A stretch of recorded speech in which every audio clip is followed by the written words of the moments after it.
We're keeping a close eye on the campaign trail today, and right now, former Vice President Joe Biden is speaking from his hometown of Wilmington, Delaware. Let's listen in. Change, but there's still a great need. But what's happening is that there's people who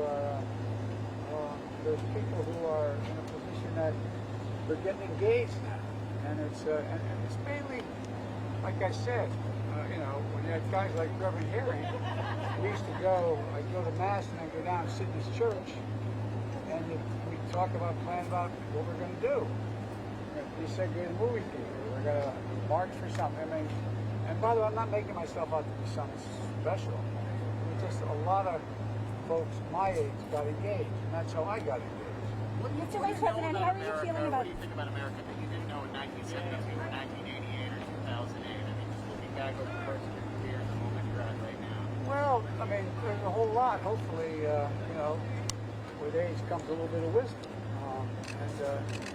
What I know is it hadn't changed is my absolute belief in the American people. You give them an even shot, they can do anything.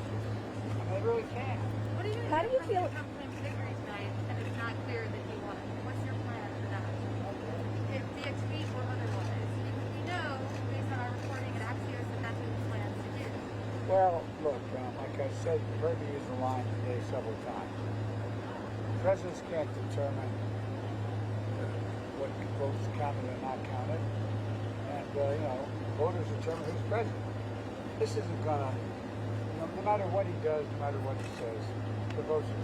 Do you feel responsibility to respond to or say something? No, I don't. I mean, look, it depends on what he says and how he says it, but, I don't feel a responsibility to respond. And by the way, as you've seen some of the articles written, I mean, this talk about there being disruptions and things like that, I mean, he's embarrassing Republicans. Republicans are walking away from him. I mean,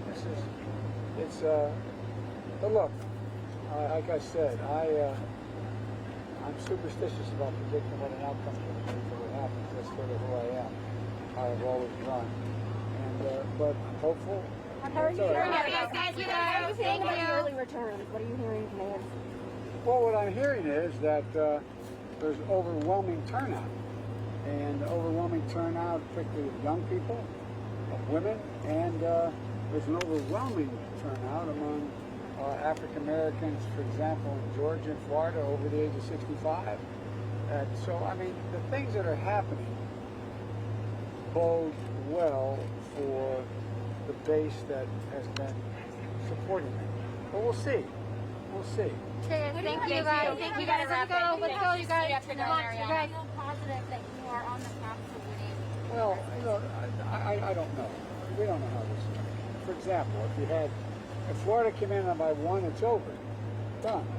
If Florida doesn't come in, and what happens is the early votes occur in some other states, I think we're going to do well in reestablish that blue wall.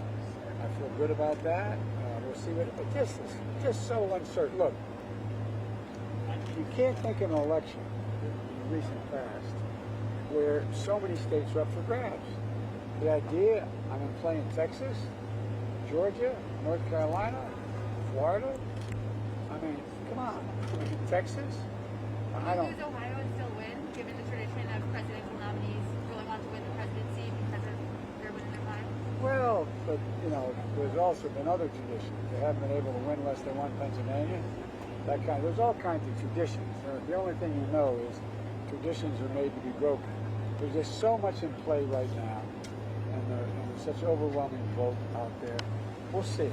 And if there's something to talk about tonight, I'll talk about it.